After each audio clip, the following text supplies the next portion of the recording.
to take the title. No ifs, ands, buts about it. Kell Brook, he's a good fighter, but I feel like I'm a better fighter than him, and I'm the best fighter at 147. Obviously, there was talk of him moving up. Many felt that he wouldn't defend his title at 147, but glad he had stayed there, and now the fans have, I believe, the best fight in world boxing. Definitely. I mean, that's what I want. A true champion want to take the title from the champion. You don't want it. You don't want to take the title from somebody you have to fight because a champion vacated. I want to fight the champion, and I want to beat the champion so I can become a true champion. And that's what true champions do. Kell Brook, the dream is here. Bramall Lane, your city, your club, your time to defend your world title in front of a packed out Bramall Lane. May the 27th, Errol Spence. There was no vacating this title for you. There were no vacating for me. First of all, I'd like to thank you, people behind Sky, Sky backing me and getting it across the line to get it at Bramall Lane. When I was 6 years old, my uncle Johnny used to take me down to this, to the ground and said, one day you're gonna fight here and defend your world title, and it's come true, So I'm overwhelmed that I finally got it across the line this fight, But I'm so happy, like I said, and it took me so long to get this world title.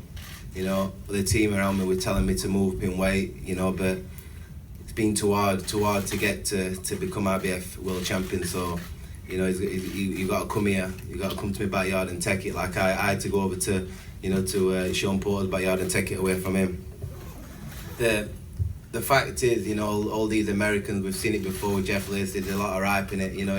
He seems to, he's looking the part, but he's fighting, Algeria was not a big puncher at 10 stone coming up, and you're fighting a 50-odd-year-old man in that, the Italian guy. He's never ever fought an animal like me, who's so determined to, become great and wipe out this division.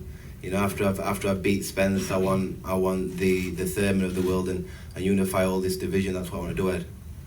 Of course, when we had the conversations, there was talk of moving up to 154 pounds.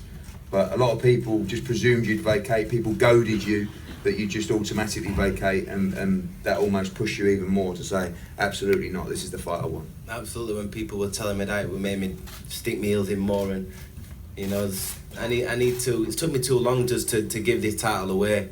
It's going to be tough, to make welterweight, but I've got a great nutritionist in Greg Marriott who's going to take me down to the weight slowly. I'm already passing my targets out in training, so I'm looking forward, to getting in there and giving the fans a magnificent fight, because if this guy, meant to be the next big thing, then all I can say is the fans are in for a treat, because that I'm gonna bring the heat, on the 27th of May. Ain't no other sight in the game, 'cause see the boxing voice.